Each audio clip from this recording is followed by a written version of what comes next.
Et si l'algorithme qui te divertit était aussi capable de t'inventer une maladie? Ce contenu est issu d'une analyse sérieuse menée avec des outils d'IA. Bienvenue à Expertise AI. On a tous vécu cette scène, je pense. Il est tard, on est dans son lit, on fait défiler les vidéos sur son téléphone. Oui, le fameux doom scrolling. Exactement.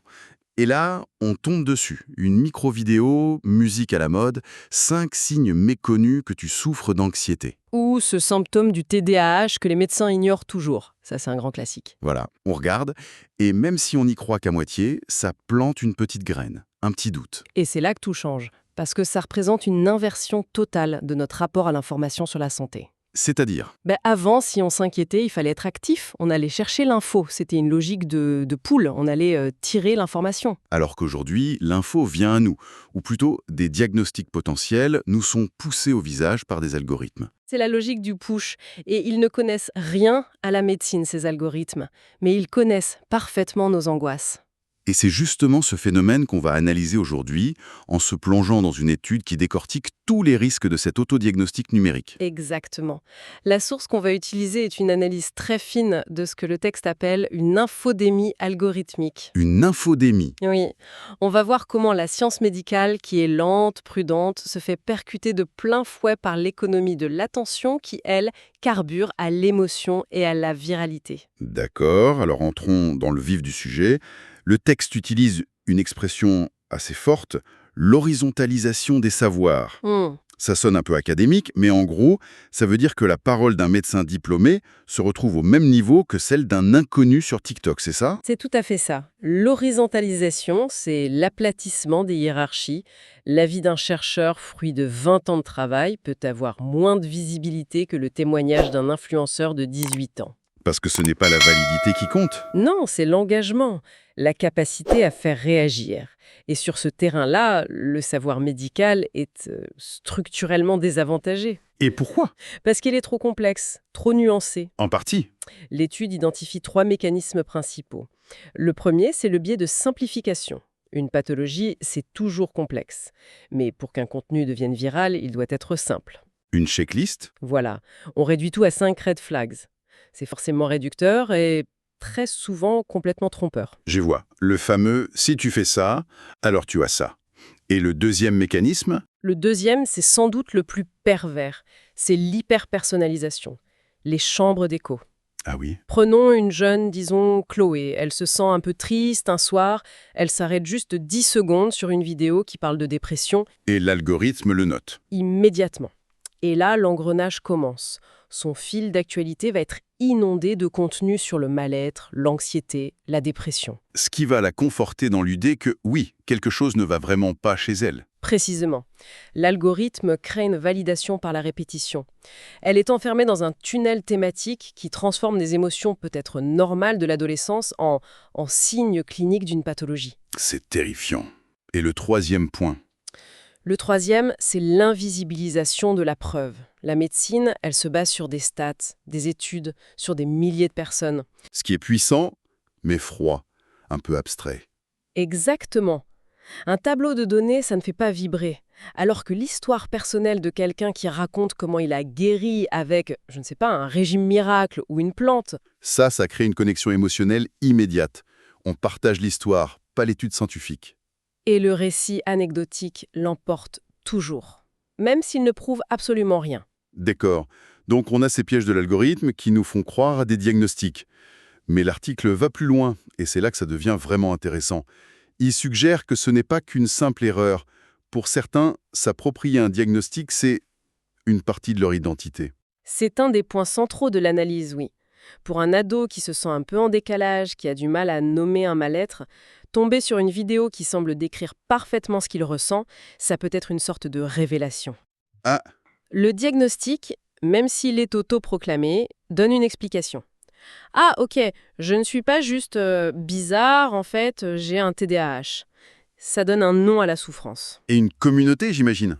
Surtout, ça offre une communauté d'appartenance instantanée. Avec ses codes, son humour, c'est une façon de trouver sa tribu. Mais j'imagine que ce passage de « je me sens différent » à « je suis atteint de cette pathologie », sans aucun avis médical, ce n'est pas sans danger. Pas du tout. Et c'est là que le virtuel a des conséquences très concrètes sur le physique. La source en identifie deux très préoccupants. Le premier, c'est ce que l'auteur appelle le risque iatrogène numérique. Iatrogène, c'est-à-dire lié à un traitement, normalement? Oui, sauf qu'ici, le traitement est vu en ligne. C'est là que fleurissent toutes les solutions miracles, les fameux remèdes de grand-mère 2.0. Ah, les secrets que les labos vous cachent? Toujours, des influenceurs sans aucune formation vont recommander d'arrêter un traitement pour prendre des gélules de plantes ou des régimes alimentaires hyper restrictifs. Ça a l'air inoffensif, c'est naturel. Mais ça ne l'est pas? Absolument pas. Ça peut créer des carences, des interactions dangereuses ou simplement priver une personne d'un soin efficace pour une vraie maladie. C'est grave. Et le deuxième risque? Le deuxième est plus subtil, mais il est documenté, c'est l'effet nocebo et la contagion sociale. On connaît le placebo, croire qu'un médicament marche peut nous guérir. Le nocebo, c'est l'inverse. C'est l'inverse. À force d'être bombardé de descriptions de symptômes, le cerveau peut finir par les créer ou les amplifier. Attendez, le simple fait de regarder des vidéos peut rendre physiquement malade? Et cite des études, notamment une augmentation spectaculaire de cas de tics fonctionnels, un peu comme le syndrome de la Tourette, chez des adolescentes. Et c'est lié aux vidéos TikTok. C'est une contagion virale. Par mimétisme social, le simple fait de voir en boucle des créateurs avec ces symptômes a déclenché des symptômes similaires chez une partie de l'audience. Ça donne le vertige. C'est absolument dingue. Donc on a des risques individuels très clairs, mais quid de l'impact sur le système de santé en général? Est-ce que ça érode la confiance dans la médecine? C'est le point suivant et il est crucial.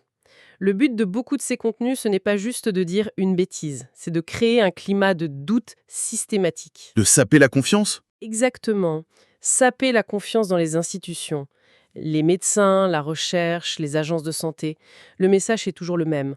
On vous ment, la vérité est ailleurs. Et dans ce climat de doute, n'importe quel remède de bonne femme présenté comme un savoir ancestral peut prospérer. C'est le terreau parfait. Et c'est amplifié par ce que le texte appelle l'asymétrie de l'information. C'est un concept clé. Expliquez-nous. C'est simple, un influenceur peut produire une vidéo virale avec des conseils dangereux en 10 minutes. D'accord. En face, une agence de santé, pour publier une recommandation, il lui faut des mois, des années d'études, de validation. Le combat est complètement inégal. Le temps de la science n'est pas le temps des réseaux sociaux. Voilà. Et c'est dans cette brèche que s'engouffrent tous les vendeurs de solutions miracles et prétendument naturelles. L'article insiste aussi beaucoup sur les adolescents. Pourquoi sont-ils considérés comme plus à risque? Pour deux raisons principales. La première est neurobiologique. Leur cerveau est encore en plein développement, surtout la partie qui gère le jugement critique, le contrôle des impulsions. Ils sont plus perméables à l'influence? Beaucoup plus. Et l'étude pointe deux dangers spécifiques à cet âge. Le premier, c'est la normalisation, et parfois même la romantisation du pathologique. C'est-à-dire? La souffrance psychique est parfois mise en scène de façon très esthétique, presque glamour. Le trouble devient une identité cool, une façon de se démarquer. Et du coup, on ne cherche plus à se soigner. Pourquoi le ferait-on? C'est devenu un élément valorisé de son identité en ligne. Le trouble n'est plus un problème à résoudre, mais une bannière à brandir. Je vois. Et le second danger? Le second est plus physiologique. La désynchronisation circadienne, en gros le sommeil. Le fait de regarder ces vidéos la nuit. Exactement, on cherche du réconfort à nos angoisses en scrollant la nuit dans son lit. C'est un piège terrible. L'exposition à la lumière bleue, la stimulation mentale, tout ça empêche un sommeil réparateur. Et le manque de sommeil aggrave l'anxiété? C'est un cercle vicieux parfait. L'anxiété pousse à consulter les plateformes la nuit, ce qui dégrade le sommeil, ce qui augmente l'anxiété du lendemain. Le tableau est assez sombre quand même. Face à un problème aussi massif, on peut se sentir un peu impuissant. Est-ce que l'étude propose des pistes de solutions? Heureusement, oui. L'article ne se contente pas du constat, il propose des préconisations assez concrètes sur plusieurs niveaux. Il y a 3 grands axes. D'accord, je suis curieux de les entendre. Le premier axe, c'est celui des interventions technologiques. Forcer les plateformes à intégrer des marqueurs de crédibilité. Un avertissement sur les contenus santé, par exemple. Oui, ou mieux, des liens automatiques qui redirigent vers des portails de santé publics officiels dès qu'une recherche porte sur un sujet sensible comme les troubles alimentaires ou le suicide. Une sorte de fact-checking intégré. Le deuxième axe. Le deuxième est plus original. Le texte appelle ça la prescription de littératie. L'idée, c'est de faire évoluer le rôle du médecin. En quoi? Il ne prescrirait plus seulement des médicaments, mais aussi des ressources numériques fiables. Il pourrait littéralement prescrire des sites web, des chaînes YouTube de vulgarisateurs reconnus, devenir un guide dans cette jungle. C'est fascinant comme idée, mais est-ce que c'est réaliste? Avec des consultations qui durent 15 minutes? C'est une objection très juste. L'étude le présente comme un changement de paradigme sur le long terme. Mais ça peut commencer par une question simple. Où est-ce que vous vous informez sur votre santé en ligne? Et le troisième axe? Le troisième est plus coercitif. C'est la régulation législative. La loi? Oui. Responsabiliser juridiquement les plateformes, qu'elles ne soient plus vues comme de simples hébergeurs, mais comme des éditeurs, avec une obligation de modérer les contenus médicaux dangereux. Et il y a un dernier point, je crois, sur la responsabilité des professionnels de santé eux-mêmes. Oui, ceux qui sont influenceurs, un devoir de transparence totale sur leurs conflits d'intérêts, et surtout, l'obligation de marteler que leurs conseils généraux ne remplacent jamais une vraie consultation. Jamais. Donc, pour résumer, l'idée centrale, si je comprends bien, ce n'est pas juste un problème de quelques fake news, c'est un risque systémique, inscrit dans l'ADN de ces plateformes. Oui, des plateformes conçues pour l'engagement à tout prix. Un risque qui part d'une simple erreur de diagnostic chez une personne et qui peut finir par éroder la confiance de toute une société dans la science. C'est exactement la conclusion de l'analyse. On a beaucoup parlé de la responsabilité des plateformes, des régulateurs, des médecins, mais en refermant ce texte, il y a une question qui reste pour chacun d'entre nous. Laquelle? Maintenant qu'on sait que l'algorithme est conçu, de manière assez cynique, pour identifier et nourrir nos angoisses afin de capter notre attention, comment peut-on, à notre propre échelle, consciemment, choisir de briser cette boucle? C'est peut-être là que se trouve aussi une partie de la solution. Ce n'est pas toi. C'est l'algorithme. Sur Expertise AI, nous analysons l'IA pour que tu gardes le contrôle. Tu veux comprendre et là, sans te faire piéger, avec la vidéo, commande, partage sans hésiter. Expertise AI.